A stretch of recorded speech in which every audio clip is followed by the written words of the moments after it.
Bismillahirrahmanirrahim. Assalamualaikum warahmatullahi wabarakatuh. Selamat pagi anak semua. Pagi ini hari Selasa tanggal 4 Agustus 2020. Pagi ini kita akan belajar tentang perkembangbiakan pada tumbuhan. Yang pertama, tujuan pembelajaran kita pagi ini adalah mendeskripsikan bagaimana perkembangbiakan pada tumbuhan. Terutama pagi ini tentang tumbuhan Angiospermae, Gymnospermae, lumut, dan vakuum. Tetapi di awal ini kita akan belajar tentang Angiospermae. Apa itu Angiospermae? Silahkan dibuka buku paketnya di halaman 53. Tumbuhan Angiospermae itu tumbuhan yang memiliki bakal biji, itu berada di dalam bakal buah atau di dalam ovarium. Nah, bakal buah itu adalah bagian putih yang membesar yang tersusun dari daun buah. Jadi yang kita konsumsi itu salah satunya adalah bagian putih yang membesar yang dibungkus oleh daun buah. Bakal buah selanjutnya akan berkembang menjadi buah dan bakal biji akan berkembang menjadi biji. Cara perkembangbiakan pada tumbuhan berbiji tertentu ini ada dua macam, secara vegetatif maupun generatif. Secara vegetatif adalah perkembangbiakan yang menggunakan bagian dari tumbuhan itu sendiri, misalnya bagian akar, batang, ataupun daun, sehingga sifat keturunannya akan sama dengan induknya. Sedangkan perkembangbiakan yang kedua secara generatif atau secara kawin, itu perkembangbiakan yang menggunakan fertilisasi antara sel sperma dan sel telur, sehingga nanti akan terbentuk embrio yang akan disimpan di dalam biji. Karena ini merupakan perpaduan antara dua induk, yaitu jantan dan betina, maka keturunannya akan bervariasi, gabungan dari sifat kedua induk. Ini ada beberapa perkembangbiakan secara vegetatif. Yang pertama, yang secara alami atau tanpa bantuan manusia, rizoma, stolon atau geragi, umbi lapis, umbi batang, kuncup adventif, nanti ada umbi akar. Nah, kita bahas satu persatu. Rizoma adalah bagian batang yang berada di dalam tanah. Jadi batangnya di dalam tanah, nanti keluar daunnya. Contohnya pada tumbuhan jahe, kunyit, lengkuas, dan temulawak. Kalian bisa bedakan antara 4 tanaman itu. Ya, dari bagian umbinya nanti akan kelihatan berbeda satu sama lain, baik dari warna, rasa, maupun aroma. Yang kedua, stolon atau geragi, jadi bagian tumbuhan yang menjalar di atas permukaan tanah, seperti tangkai kecil atau ranting kecil tapi lunak, itu berada di atas permukaan tanah, misalnya pada tumbuhan stroberi ataupun rumput. Jadi rumput itu kalau dicabut satu masih ada rentetannya, itu karena dia memiliki stolon atau geragi yang menghubungkan satu rumput dengan rumput yang lainnya. Yang ketiga ada umbi lapis. Jadi umbi lapis ini susunan berlapis dari daun yang menebal, lunak, dan berdaging. Nah, di bagian bawah ada batang sedikit yang kecil yang disebut cakram. Contohnya di bawang merah. Jadi yang kalau kita kupas itu bagian luarnya, kulitnya itu kita hilangkan, bagian dalamnya yang kita gunakan untuk memasak. Nah, sebelum dikupas itu ada di bagian bawah yang kita hilangkan, kita iris pakai pisau, itu namanya bagian cakram atau itu batangnya. Umbi lapis ini biasa disebut karena dia sudah mulai kuncup-kuncup kecil disebut anak umbi lapis atau siung. Ini pada tumbuhan bawang merah, bawang putih, bunga tulip, bunga bakung. Kemudian yang berikutnya ada umbi batang. Umbi batang di sini mata tunasnya pada permukaan, misalnya pada permukaan kentang atau bengkoang atau ubi jalar. Ini umbi batang. Yang berikutnya ada kuncup tunas adventif. Ini biasa pada tepi daun tanaman cocol bebek. Sudah pernah melihat tanaman cocol bebek? Itu sudah pernah kita pelajari di kelas 7.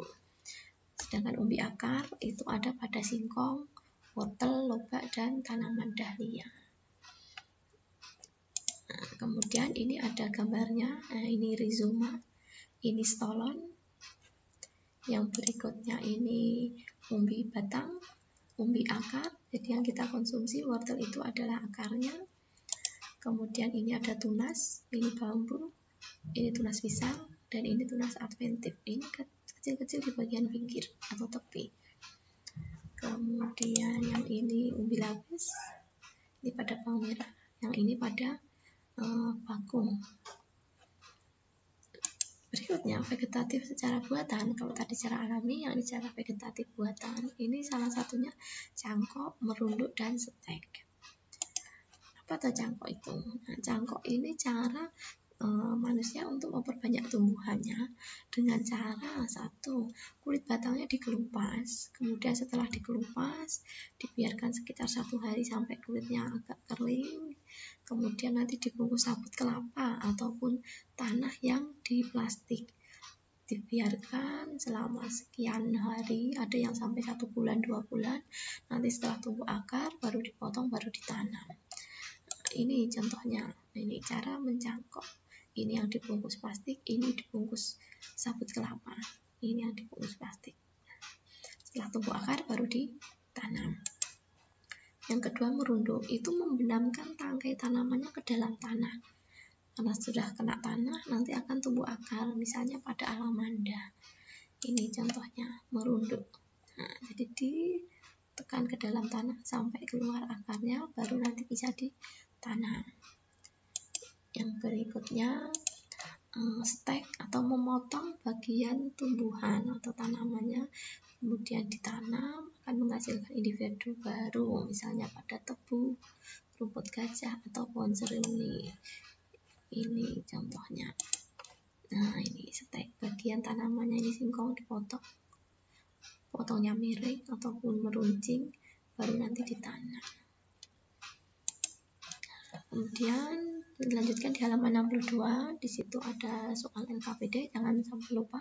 LKPD bisa kalian kerjakan melalui materi ini ataupun dari buku paket, kalian bisa mengerjakannya. Jadi kalau kalian betul-betul perhatikan, kalian tinggal menyalin.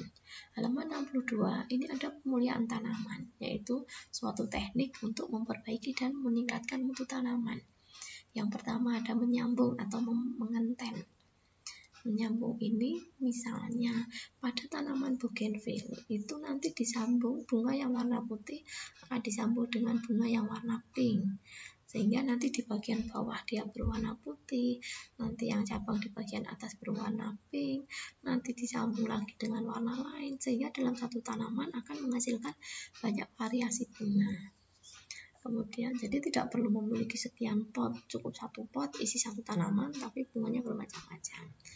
Yang kedua menempel atau mengokulasi, ini menempelkan mata tunasnya. Jadi tanaman yang lain tunasnya diambil ditempelkan di tanaman yang lain, tapi dengan syarat masih satu jenis. Contohnya ini, memiliki batang jeruk yang kurang kuat, buahnya besar-besar, rasanya manis, tapi batangnya kurang kuat. Apa yang akan terjadi kalau batangnya kuat, batangnya kurang kuat, buahnya besar? Ya, bisa saja batangnya akan tidak kuat menopang. Nah, kemudian punya satu lagi tanaman yang batangnya kuat tetapi buahnya kecil, masam pula. Nah, dengan punya 2 tanaman yang berbeda ini, maka yang tunas pada tanaman yang berbuah besar dan manis akan ditempel di pada batang yang kuat, buah kecil dan masam, sehingga nanti pada perkembangannya akan menghasilkan tanaman jeruk atau pohon jeruk yang berbatang kuat, buahnya besar dan manis. Ini contoh menyambung, jadi dipotong miring ataupun dipotong meruncing. Nah, ini okulasi, jadi mata tunasnya yang diambil, ini 2 tanaman yang berbeda, mata tunasnya diambil. Lah yang dikehendaki untuk dipindah yang mana nanti baru ditempel dan diikat seperti ini supaya tidak lepas. Sedangkan perkembangbiakan secara generatif ini mengalami fertilisasi atau pemleburan sel sperma dan sel telur sehingga terbentuk embrio yang akan tersimpan di dalam biji. Ini di halaman 63.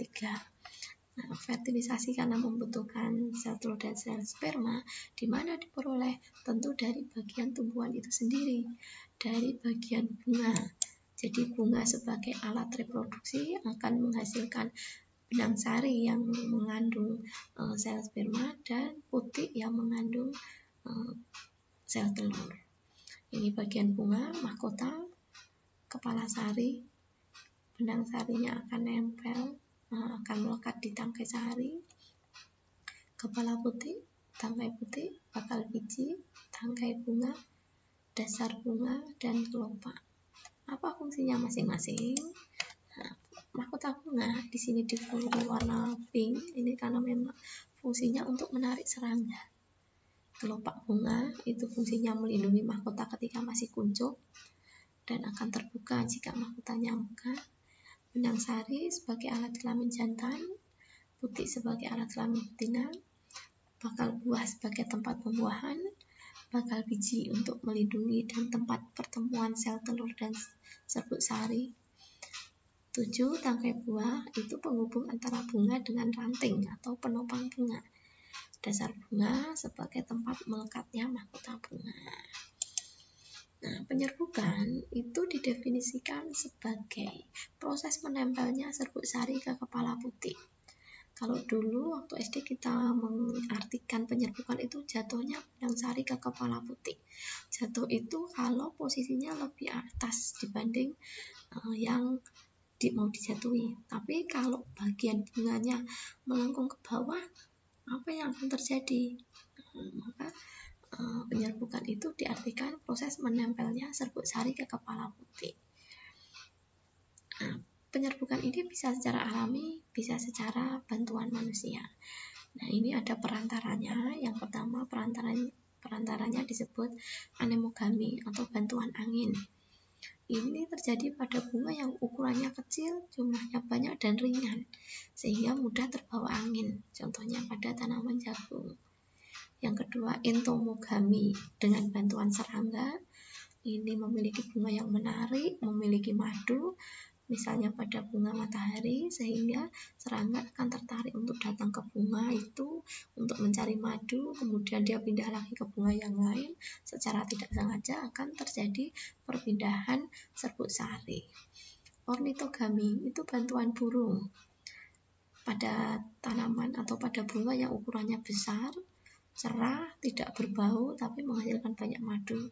Biasanya berbentuk trompet, sehingga burung yang memiliki paruh yang tajam dan panjang, sehingga bisa menyerap madu dari situ, misalnya pada tanaman dedap. Yang keempat, kiropterogami atau bantuan kelelawar. Ini pada tumbuhan atau bunga yang warnanya menarik, menghasilkan bau, tapi mekarnya di malam hari, karena kelelawar hanya aktif di malam hari. Contohnya kaktus. Buah naga itu juga masih keluarga kaktus, itu mekar di malam hari. Antropogami yang kelima, bantuan manusia. Ini biasanya pada tanaman berumah dua, misalnya anggrek. Anggrek ini untuk penyerbukan secara mandiri itu agak sulit, sehingga lebih sering dibantu oleh manusia. Selanjutnya, macam-macam penyerbukan. Di sini ada 4 macam. Yang pertama, penyerbukan sendiri atau autogami. Penyerbukan sendiri itu apabila serbuk sari itu berasal dari bunganya sendiri.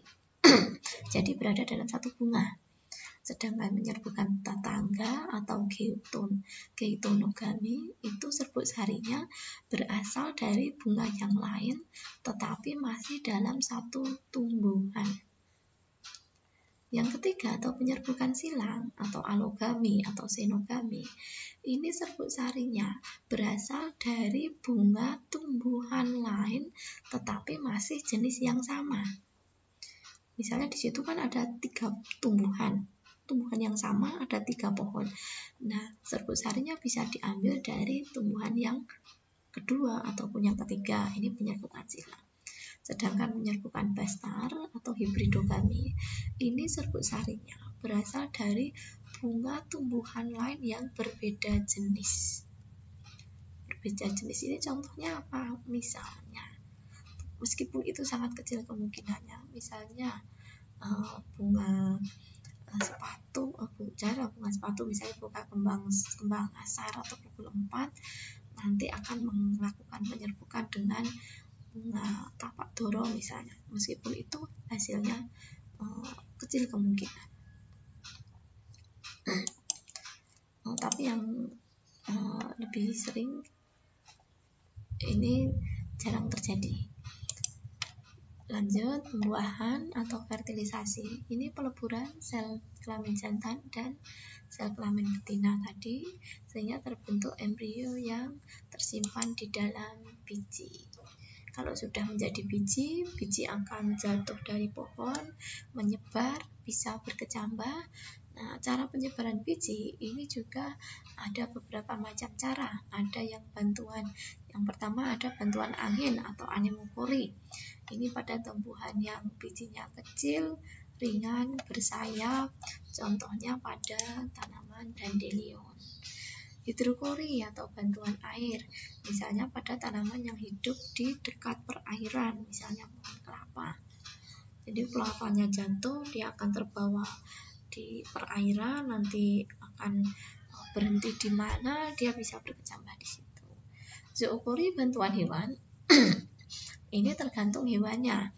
Misalnya perantara serangga namanya entomokori. Contohnya pada tumbuhan wijen dan tembakau. Chiropterokori bantuan kelelawar. Misalnya pada jambu biji dan pepaya. Ornitokori perantara burung. Misalnya pada benalu. Nah, benalu itu akan bisa berpindah ke tumbuhan yang lain dengan cara ini. Burungnya memakan atau mematuk bunga dan buah pada tanaman benalu, tetapi karena dia memiliki sifat yang lengket, sehingga burung akan sedikit kesulitan untuk membersihkan paruhnya. Dia berusaha membersihkan paruhnya dengan cara menggesek-gesekkan paruhnya itu pada batang-batang tanaman. Nah, di bagian tanaman yang dia gunakan untuk menggesek, di situ nanti tumbuhan benalunya bisa tertinggal bijinya dan akan tumbuh menjadi tanaman benalu yang baru. Meskipun benalu kelihatannya parasit, tapi pada zaman sekarang benalu itu dimanfaatkan untuk media pengobatan, terutama pengobatan kanker. Yang keempat atau yang D, mamopori perantara mamalia, contohnya kopi. Nah, kopi ini akan dikonsumsi oleh tanaman luwak.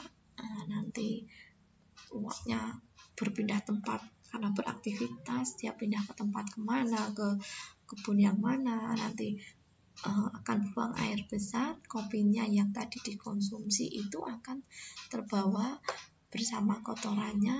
Nah, di situ dia bisa berkecambah. Nah, kopi yang keluar bersama kotoran luwak tadi dimanfaatkan oleh manusia menjadi kopi yang bisa dikonsumsi, atau kopi kalau yang kondang namanya kopi luwak. Nah, jangan beranggapan ini kopinya mengandung feses, bukan seperti itu, tapi karena keluarnya bareng bersama feses, kopinya nanti dicuci bersih dan sebagainya, diproses baru dikonsumsi. Yang keempat, antropokori atau bantuan manusia, contohnya rumput, jagung, dan padi. Rumput terutama pada waktu kita beraktivitas di lapangan rumput atau di padang rumput, kadangkala bahkan seringkali di bagian rok atau celana kita akan menempel biji-biji rumput yang tajam, sehingga kadang membuat sedikit ada rasa di kulit. Nah, kemudian karena kita pulang dari padang rumput tadi, otomatis biji rumputnya masih terbawa di bagian rok ataupun celana. Nah, dari situ secara tidak langsung biji akan tersebar atau berpindah tempat. Berikutnya ini dormansi adalah peristiwa atau kondisi pada saat biji mengalami masa istirahat. Sehingga kalau ada masa istirahat dia akan belum mengalami perkecambahan. Nah, setelah masa dormansi habis atau berakhir, nanti akan ditandai dengan tahapan ketika biji mulai tumbuh menjadi tumbuhan baru. yang disebut perkecambahan. Normalnya biji yang masih ada di dalam buah itu akan mengalami masa dormansi, tetapi ada beberapa kadang kita temui biji yang masih ada di dalam buah itu mengalami perkecambahan. Nah, biji-biji yang kita konsumsi itu termasuk biji yang mengalami dormansi.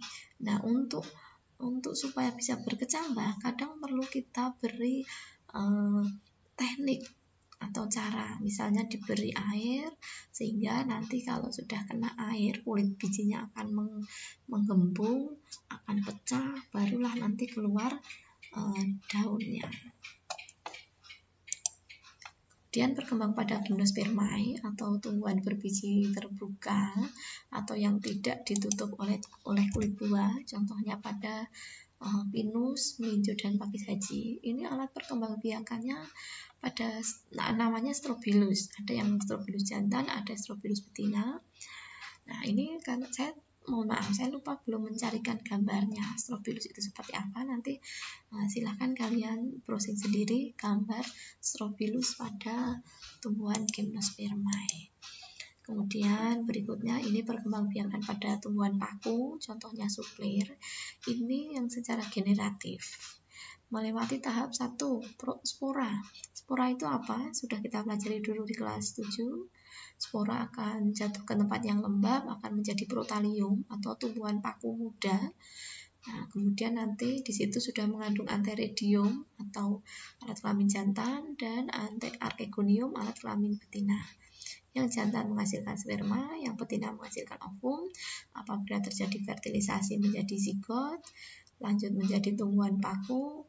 Nanti tumbuhan paku menghasilkan atau menjadi sporofit. Sporofit itu tumbuhan yang sudah mempunyai spora.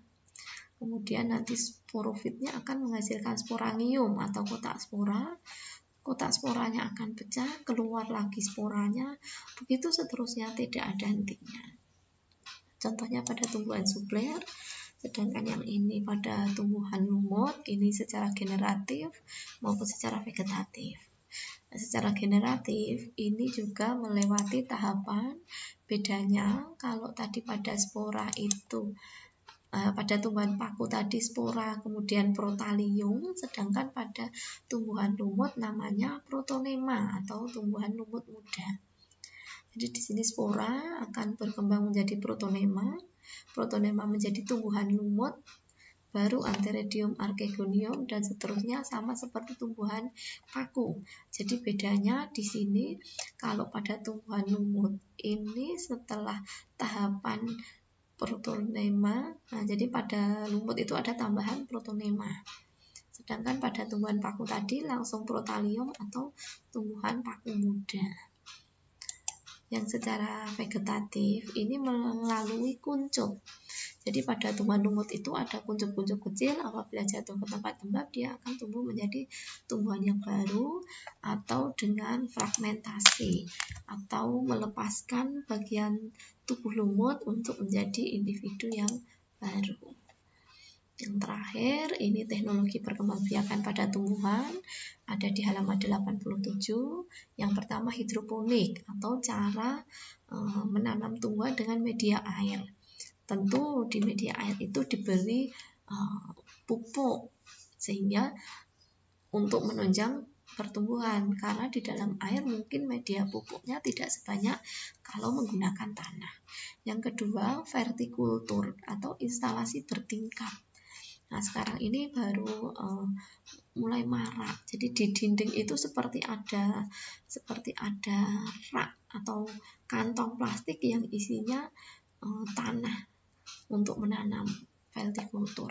Ini solusi untuk rumah yang tidak memiliki halaman luas tetapi pengen mempunyai banyak tanaman, misalnya untuk menanam tanaman sayur yang bisa dipanen dalam jangka waktu yang lebih singkat.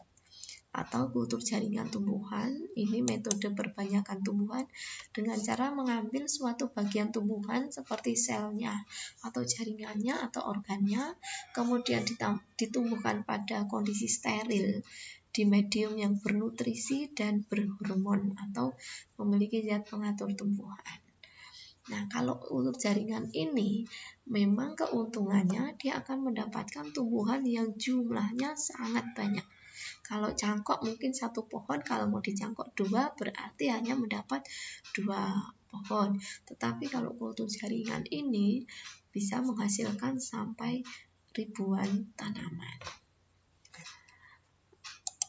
Itu materi pagi ini. Untuk materi pertemuan berikutnya nanti kita akan belajar tentang perkembangbiakan hewan di halaman 91. Nah, materi kali ini kelihatannya cukup banyak. Jadi saya mohon betul-betul dibuat ringkasan dalam bentuk kalian mengisi LKPD itu. Jadi LKPD itu sebagai salah satu nanti nilai untuk nilai harian dan nilai ringkasan. Nanti sewaktu mau ulangan ataupun penilaian akhir semester, LKPD itu akan kita kembalikan, kalian pelajari, nanti soal-soal diambilkan dari situ. Jadi pada pertemuan ini saya tidak meminta untuk kalian meringkas di dalam buku kemudian difoto, tidak, tetapi saya mohon LKPD-nya betul-betul diisi, dikompliti sampai semaksimal mungkin. Semua yang saya sampaikan di sini, yang saya tugaskan di sini, tidak ada yang tidak ada di buku. Jadi semua ada di buku. Jadi mohon kerjasamanya, kita masih belajar di rumah, tetap menjaga kesehatan. Saya akhiri. Assalamualaikum warahmatullahi wabarakatuh.